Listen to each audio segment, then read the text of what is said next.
안녕하십니까, 강신업 변호사입니다. 자, 이재명 무죄 근거가 권순일 판결이었다, 그러면서 재판 거래가 재조명되고 있습니다. 자, 무슨 말이냐면요, 이번에 2심에서 이재명에게 무죄를 주면서 말이죠, 이 권순일 재판 이 판례를 갖다가 인용을 했습니다. 이번에 2심 재판부에서 말이죠, 정재호, 이예슬, 최은정 이 세 사람이 이재명한테 사실상 작정하고 무죄를 준 것인데, 이 무죄를 주면서 저번에 권순일 판결을 사실상 예로 갖다 든 것입니다. 그 권순일 판결이라는 것은 여러분들이 잘 아다시피 이재명 부하기 재판 거래라고 우리는 알고 있는 그 판결입니다. 당시 말이죠, 김만배가 로비스트로 들어갔죠. 김만배를 가운데 집어넣어서 김만배가 대법원을 9번을 갖고 8번을 권순일 대법관실에 갖고 한 번은 이발소에 갔습니다. 참, 이 김만배는 말이죠, 법조 기자 출신이죠, 머니투데이. 그런데 이 김만배가 누굽니까? 대장동 사건의 핵심 범인이죠. 그러면 대장동 누가 인허가 내줬습니까? 이재명이죠. 이재명과 김만배는 대장동으로 엮인 사이죠. 저수지를 공유한다고 알려진 사이죠. 자, 우연일까요? 김만배가 권순일 재판에 들어가는 것이 우연일까요? 권순일은 김만배, 중간에 김만배를 통해서 이재명과 거래했죠. 그리고 권순일은 이재명에게 무죄를 줍니다. 2심에서 300만 원의 유죄가 나왔던 것을 대법원에서 소극적 거짓말이라고 하는 새로운 법리를 창립하여, 새로운 법리를 창조하여 이재명을 살려줍니다. 이것이 이재명 부하기 재판 거래의 내용입니다. 여러분, 이 얘기를 너무나 잘 알고 계십니다. 여러분께서는 심청이가 임당수에 몸을 던졌다는 얘기만큼, 그래서 신봉사가 눈을 떴다는 얘기만큼 이재명과 김만배 그리고 권순일로 이어지는 시대의 재판 거래에 대해서 잘 알고 계십니다. 그런데 그 재판이 이번에 다시 또 이재명을 살릴 줄이야. 제1의 권순일 판결이 이재명을 직접 살렸다면, 이번에 제2의 권순일 판결은 이재명을 그 권순일 1 판결을 이용하여 다시 살려주는 참으로 아이러니한 일이 생긴 것입니다. 여러분, 이에 대해서 어떻게 생각하십니까? 대한민국의 사법에 대해서 여러분들은 어떤 생각을 갖고 계십니까? 많은 댓글을 달아주십시오. 정말 저는 이재명 이번에 2심에서 무죄를 받는 걸 보면서 어떻게 이재명에게만 가면 1심이 뒤집히고 2심이 뒤집히고 또 3심이 뒤집히는 것일까? 이번에 말이죠, 1심이 뒤집힌 것은 우의정교사 사건입니다. 우의정교사 사건은 말이죠, 1심에서 무죄가 났어요. 그런데 누구나 유죄가 될 거라고 봤고, 심지어 영장을 기각했던 유창훈 판사도 우의정교사 사건은 혐의가 인정된다고 말했습니다. 그렇다면 우의정교사 사건을 1심에서 무죄를 준 건 1심에서 사건이 뒤집혀버린 거야. 공직선거법은 1심에서 징역 1년에 집행유예 2년을 받았습니다. 그래서 2심도 그렇게 갈 거라고 생각했는데 2심에서 뒤집혔어요.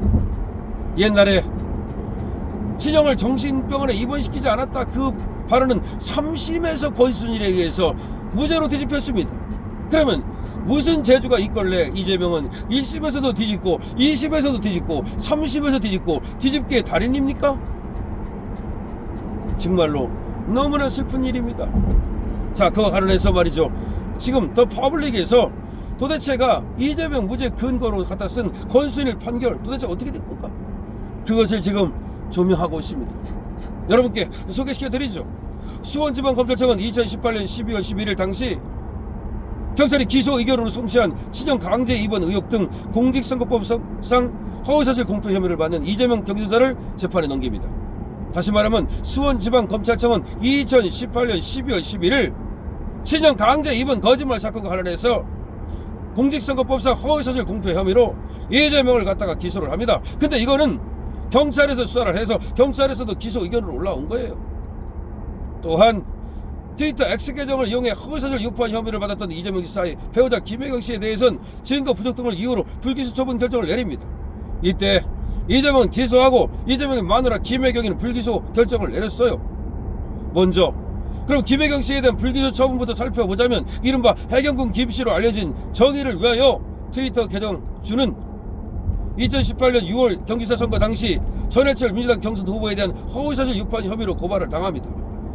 무슨 말이냐면 여러분 해경군 김씨라는 얘기는 들었죠? 그냥 해경군 김씨는 닉네임이고 실제 이것이 정의를 위하여 라고 하는 하나의 트위터 계정이에요. 근데 이 트위터를 만든 계정주 그러니까 주인 이 사람이 누구냐는 거야. 근데 그걸 우리는 해경군 김씨라고 생각하고 있잖아요. 근데 그 해경군 김씨가 그럼 누구냐는 거야. 이게 김혜경이라는 건 다 알려진 사실 아닙니까? 그런데도 불구하고 이게 사실 그냥 불기소 처분 결정을 내렸는데 그게 증거 부족을 이유로 내린 거야. 그런데 사실은 이 해경군 김씨가 왜 그런 글을 썼을까요? 이게 한동훈 내 가족과 비슷합니다. 해경군 김씨라고 하는 그런 어떤 필명이죠, 일종의. 이걸로 트위터 계정에다가 계속해서 전해철을 까는 그런 글을 올린 거야. 그럼 전해철을 왜 깠습니까? 전해철과 이재명이 경기도에서 후보로 붙었거든요. 민주당 후보로. 전해철도 경기도 지사를 해보려고 하고 있었고 이재명도 해보려고 하고 있었는데 전해철을 떨어뜨리고 이재명이 나가기 위해서 전해철을 깐 겁니다. 그것이 바로 해경군 김씨 사건이야. 경찰은 해경군 김씨 계정주와 김혜경 씨가 모두 안드로이드 휴대전화를 사용하다가 같은 시기 2016년 7월 같은 회사 제품 아이폰으로 휴대전화를 교체한 점, 어떻게 똑같이 해경군 김씨하고 그리고 김혜경하고 똑같이 처음에 안드로이드 휴대전화를 사용하다가 똑같이 이걸 갖다가 같은 시기에 아이폰으로 바꿉니까?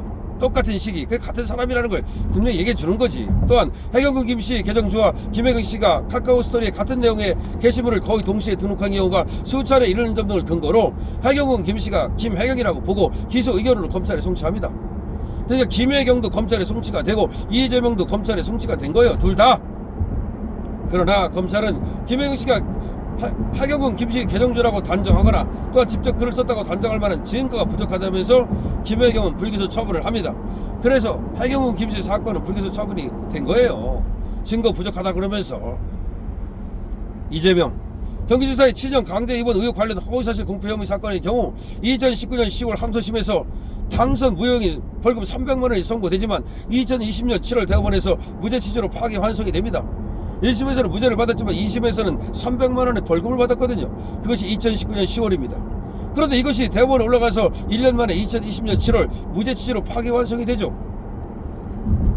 자, 김혜경 씨의 해경군 김씨 의혹은 검찰 단계에서 뒤집히고 이재명 지사 본인에 대한 허위사실 공표 혐의 사건은 대법원에서 뒤집히고 그야말로 혀를 내두를 만한 위기탈출 능력을 선보인 겁니다. 어떻게 그렇게 다 뒤집힙니까?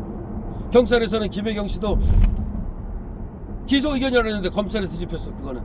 그 다음에 이재명 거는 대법원에 가서 뒤집힙니다.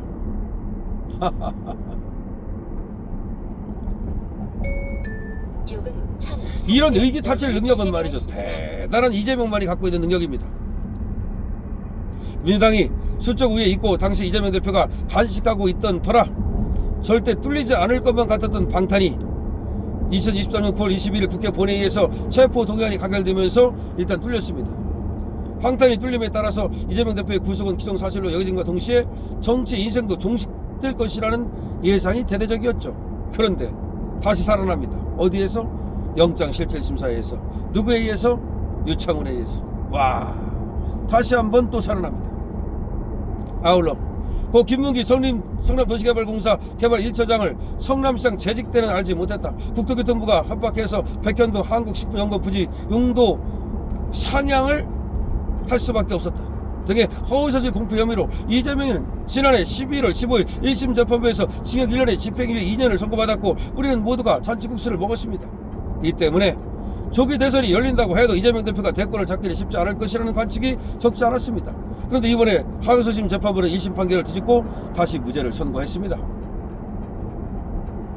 이처럼 이재명 대표가 이번에도 역전의 명수다운 면모를 발휘한 겁니다. 민주당 내에서 경선은 하거나 말하라며 비명계 대권주자들의 경선 포기가 점쳐지고 있습니다.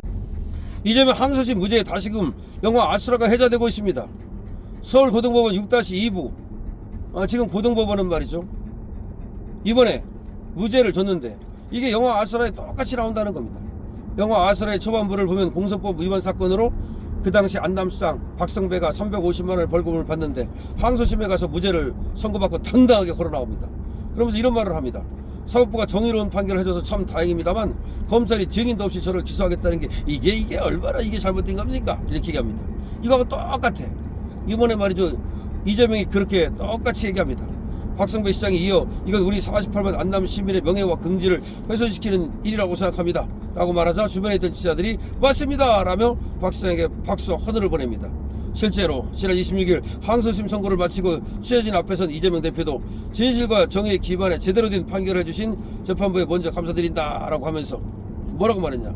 한편은 이 당연한 일들을 이끌어내는데 이 많은 에너지가 사용되고 국가 역량이 소모된 데 대해 참으로 황당하다는 생각이 듭니다. 또 이렇게 얘기합니다. 이 검찰과 또 이 정권이 이재명을 잡기 위해서 증거를 조작하고 사건을 조작하는 데 썼던 그 역량을 산불 예방이나 국민들의 삶을 개선하는 데 썼다면 얼마나 좋은 세상이겠습니까? 라고 검찰을 완전히 희롱합니다. 똑같잖아요. 똑같잖아. 영화 아수라하고 실제 이재명하고. 사족을 달자면 국민 1인당 지역 앞에 25만원 지급에는 목을 매면서도 작년 산림 헬기 예산 증액안 172억 원을 무산시킨 게 바로 그게 민주당입니다. 자기들이 172억 산불 예방 예산을 깎아버리고 나서는 이제 와가지고서 검찰을 탓합니다. 이번 이재명 대표가 검찰을 겨냥한 발언을 마치고 이동하자 주변에 있던 이재명 대표 지지자들은 박수와 함께 이재명을 연호합니다. 영화 아수라하고 똑같잖아요. 영화 아수라하고 똑같다는 거예요. 근데 이번에 말이죠, 이재명 무죄 선고의 근거가 뭐냐. 이게 권순일 판결이라는 거야. 이게 허위사실 아닌 의견 표명이라는 거야. 권순일 판결에도 이제 그런 말이 나와요. 허위사실이 아닌 의견 표명은 처벌할 수 없다. 그 다음에 적극적 거짓말이 아닌 소극적인 어떤 그런 거짓말은 처벌할 수 없다. 그런 얘기가 나와. 그러니까 그걸 그대로 갖다 쓴 거야. 저번에는 권순일이 봐주고 그 권순일 판결을 이번에는 또 최은정 이해슬이가 갖다 쓴 겁니다. 야, 기가 막힌다는 얘기 생각 들지 않습니까? 이런 판결 도대체가 이거 납득할 수 있겠습니까? 정말 납득할 수 없는 거죠. 이번에는 이제 권순일 판결을 갖다가 완전히 그거를 하나의 이유로 들어서 판례로 들어서 의견 표명이라고 하면서 이재명을 봐준 겁니다.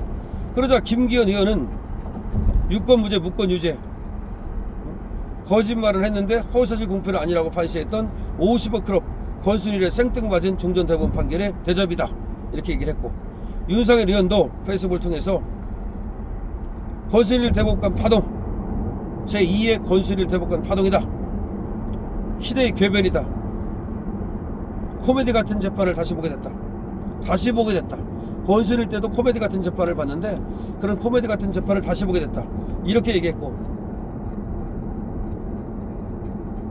이때 2심 재판부가 이재명의 경기지사가 거짓말을 했다고 보고 당선 무용 벌금 300만 원을 선고했었는데 권순일이 2020년 7월 무죄 취지로 파기환송하지 않았습니까?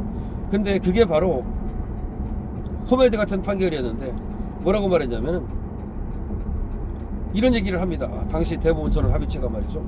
형사처벌 여부가 문제되는 표현이 사실을 드러낸 것인지 아니면 의견이나 추상적 판단을 표명한 것인지를 구별할 때에는 헌법상 표현의 자유의 우월적 지위, 형벌법규 해석의 원칙에 비추어 어느 범죄에 속한다고 단정하기 어려운 표현인 경우에는 원칙적으로 의견이나 추상적 판단을 표명한 것으로 파악해야 한다.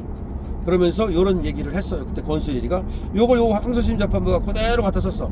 이게 의견 표명인지 아닌지 뭐 정확하게 구별하기 어려울 때는 허위사실 적시인지 의견 표명인지 확실하게 구별하기 어려울 때는 그거를 그냥 의견 표명으로 봐야 된다. 그런 얘기야. 그걸 그대로 갖다 썼습니다. 근데 그거하고 달라요. 그거는 허위사실인지 의견 표명인지 증거가 없을 때, 허위사실인지 의견 표명인지 정말로 판단하기 불가능할 때 그때 얘기지. 지금은 차고 넘치는 이재명 유죄 증거들이 있어요. 너무나 많은 증거들이 있다고. 근데 그거를 전부 다 버려버리고 그것을 증거로 채택하지 않고 자의적으로 그냥 그렇게 판단을 한 겁니다. 윤상현은 말이죠, 이렇게 얘기했습니다. 무죄를 정해놓고 짜맞춘 게 아니라면 이런 판결은 나올 수가 없다. 재판에 나온 수십 명의 증인, 국토부 공무원, 그다음에 성남시 공무원, 이런 사람들이 전부 다 증인이에요. 근데 이 사람들 증언에 대해서는 1도 귀를 기울이지 않습니다. 당시 원조 권순일 판결 말이죠, 거기에 어떤 재판 뒷거래가 있었나, 거기에 대해서 말이죠 50억 클럽이라는 게 나온 거 아닙니까? 김만배가 왔다 갔다 하면서 1인당 50억을 주기로 했다. 바로 그것이 재판거래 의혹 아닙니까 이제. 근데 그거에 대해서 지금도 제대로 파헤치질 못하고 있어. 만약 그것만이라도 제대로 파헤쳤더라면 지금과 같은 판결은 나올 수가 없겠죠. 그러니까 그때 그걸 제대로 파헤치지 않고 재판거래를 갖다가 했음에도 불구하고 아무런 처벌도 받지 않으니까 또 제2의 재판거래가 벌어진 게 아니냐는 것이 지금의 의혹입니다. 충분히 의혹을 가질 수 있는 거죠. 제2의 재판거래 아니냐. 은심이 같은 애들 뭐 그런 애들도 정말 성남에서 말이죠 엄청나게 혜택을 받으면서 또 그랬는데 지금 이재명도 말이죠 은심이도 이 김만배하고 또 연관이 있다는 거 아니에요. 근데 김만배가 연관이 있는 지금 이재명이가 어쨌든 간에 지금 2심에서 살아났는데 당시에 재판거래를 통해서 그러면 이번에는 재판거래가 아닌가 라고 하는 또 의심을 할 수밖에 없다는 거죠. 자, 그래서 더 퍼블릭에서도 보도를 하고 있습니다만 더 퍼블릭에는 크게 아주 집중적으로 아주 요새 더 퍼블릭 잘합니다. 지금 읽는 데만 해도 한참 시간이 걸릴 정도로 그렇게 굉장히 긴 집중 분석 그런 글을 썼는데 제가 이걸 다 읽어드리지는 못했습니다. 그러려면 시간이 너무 걸리기 때문에 요약해서 말씀을 드렸는데 하지만 여러분들이 전체적으로는 알고 계세요. 그러니까 이 제1의 권순일 판결이라는 것은 김만배가 50억 돈질을 해가지고 결국은 재판부를 권순일을 구워 삶아가지고 그래서 이재명한테 무죄를 줬다 그거 아닙니까? 마찬가지로 근데 이것도 상당히 이상하다. 첫 번째 권순일의 판결을 갖다 쓰면서 그래서 제1의 권순일 판결을 갖다가 제2의 권순일 판결의 어떤 근거로 삼았다는 점도 아이러니하고 그 다음에 이번에는 말이죠 저번과 같은 그런 어떤 또 무슨 질 이런 건 없었겠느냐 뭐 대장동 그 저수지 이것이 지금도 작동하는 것은 아닌가 하여튼 여러 가지 의문을 제기하고 있는 겁니다. 그래서 참 이해할 수 없는 판결이 나오다 보니까 궤변에 가까운 판결 도대체 판결이라고 말할 수 없는 그런 어떤 쓰레기 또 재판이라고 할 수 없는 개판 뭐 어떤 말로도 설명이 불가능한 이런 판결이 나오니까 지금 법조계가 발딱 뒤집히고 그리고 지금 AI 판사 얘기도 자꾸 나오고 판사를 더 이상 믿을 수 있느냐 그리고 지역과 성향에 따라서 이렇게 달라진다면 이거 판사라고 할 수 있느냐 이런 얘기가 지금 나오고 있다는 겁니다. 더 퍼블릭이 지금 잘 보도를 했습니다. 더 퍼블릭의 보도 정말 대단하다 라는 생각이 들고요. 어쨌든 간에 이재명 무죄를 받은 이 제2의 권순일 판결 제발 대법원에서 빠른 시간 안에 바르게 정리되기를 기대합니다. 그것이 또 모든 국민들의 염원입니다. 강신업 대우입니다.